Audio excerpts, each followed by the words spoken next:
need a mic, I don't think so.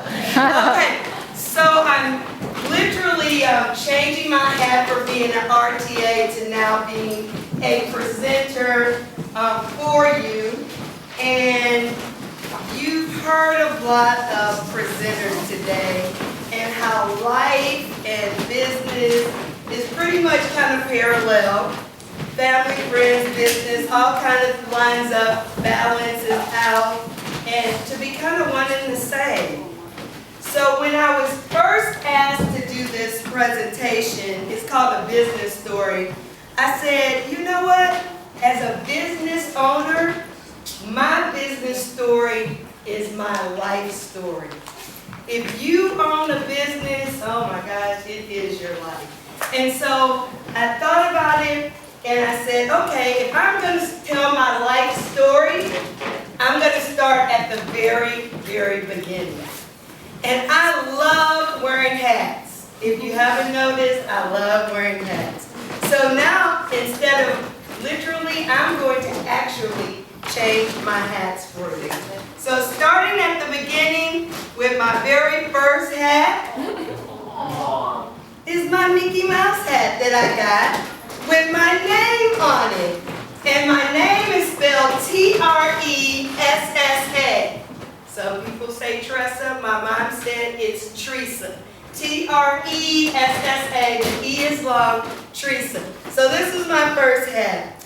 I'm originally from St. Louis, Missouri. I actually live in St. Louis County. And when I moved to California, I just told people I lived in St. Louis County. Because up to 2 years ago, if I told someone I lived in Ferguson, they wouldn't know where it is. I bet you know now. So that's where I am from. And I went to Rittner High School, where I bet you can't guess, but I was a cheerleader.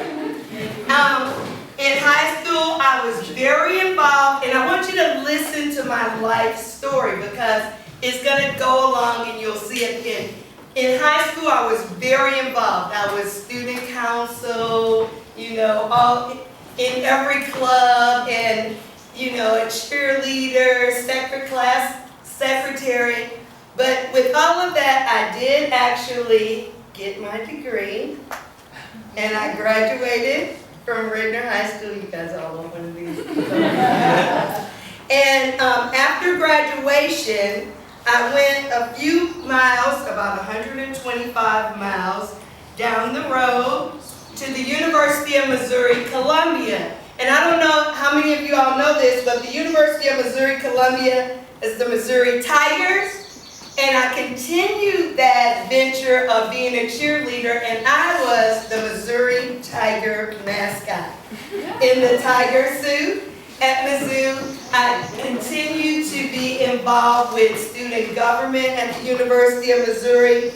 And one of the things that I did that I'm really proud of is I joined my sorority, which is Delta Sigma Theta Sorority Incorporated, Epsilon Psi Chapter, is my sorority, and it was a service sorority. The sorority is all about academics. You had to have at least a minimum GPA of 3.0 or better. It's all about, so scholarship is also about service. You have to be a person who gives back and shows service to the community. So Delta Sigma Theta today has over 1,000 chapters and over 250,000 members throughout the country. It's a commitment that I made in college that is actually a lifetime commitment.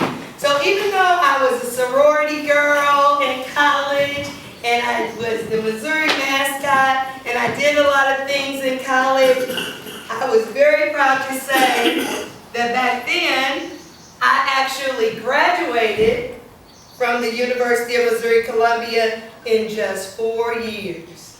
Some people...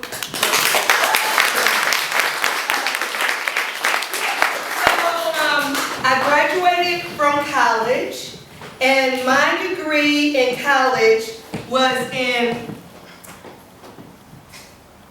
radio, TV, and film.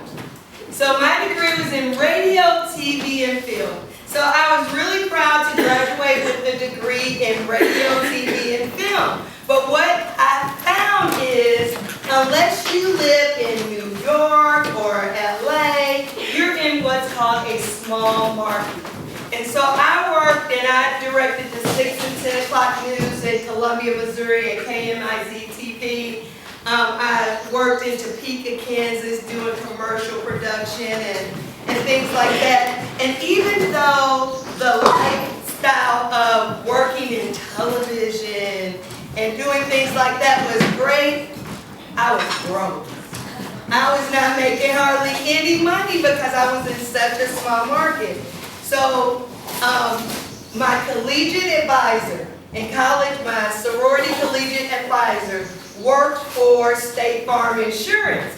And she said, Tressa, you should come over to State Farm Insurance to get a job. And I was like, insurance? Huh? My degree is in radio, TV, and film.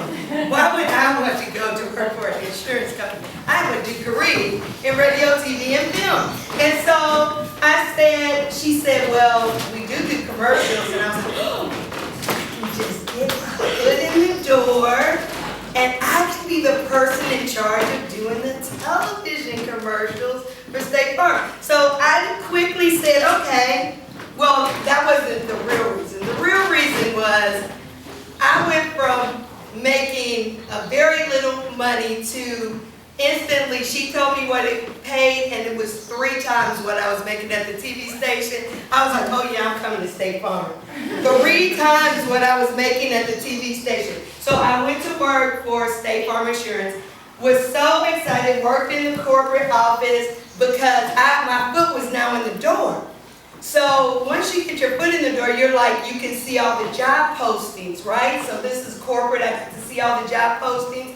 Well, anytime you take any job, you better do the best you could possibly do. So I was doing a great job, and I kept moving up the ladder in my management training position, kept moving up, and then the day came. I saw the posting, commercial production, Bloomington, Illinois, in the basement. 3 job classes below where I had already reached. I decided, nice degree, I'm sticking with the path that I was on because I was already 3 levels higher than that position was in the company. So I continued on with State Farm, and that's when you talked about training. I trained over 250 State Farm agents because I was in the corporate side of the business. And then, what did I do next? So, to work in corporate America, sometimes you have to move around. They want you to move in order to continue to be promoted. They want you to be mobile. And so if you go into corporate, you'll find out about being mobile. So I had to move to Santa Rosa, California, Bakersfield, California. So I remember it like it was yesterday. I got on a plane from Missouri, didn't know anyone in California, was crying because I was like, California's gonna drop off in the ocean. It was like after the earthquake, I did not want to come to California.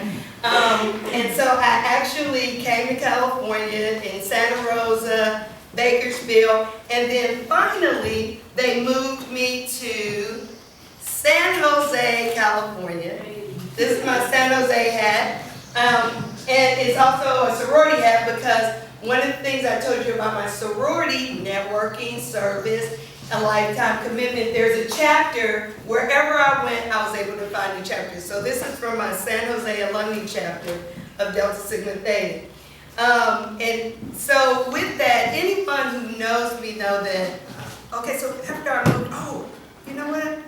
I forgot. So I moved to San Jose, but then I met my parents asked me if I was dating someone, and I told them I wasn't, and then they said, it was this, they said, it's this guy that your dad likes. If my dad likes him, I don't.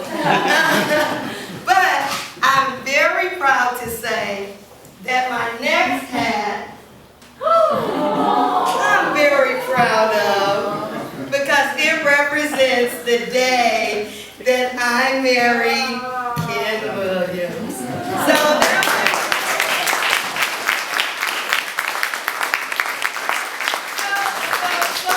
this is, this is like story. So it was really, that was kind of cool. Yeah, that was kind of cool.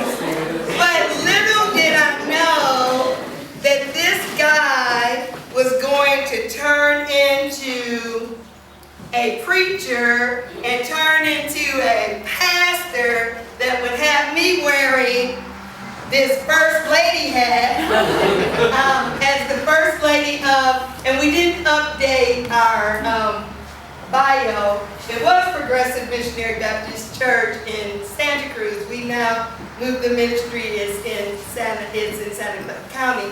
It's closer by. It's United Christian Fellowship, and he's still the pastor. So I'm still wearing the first lady hat as well. So part of the moral of the story, and I have some more hats to go, but is you never know, just because you get your degree in one thing doesn't mean that you won't be doing something else. The other thing is a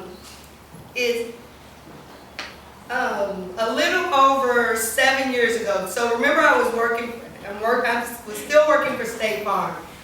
I got to this point in my life where I just couldn't follow. I just couldn't take instructions anymore. I needed to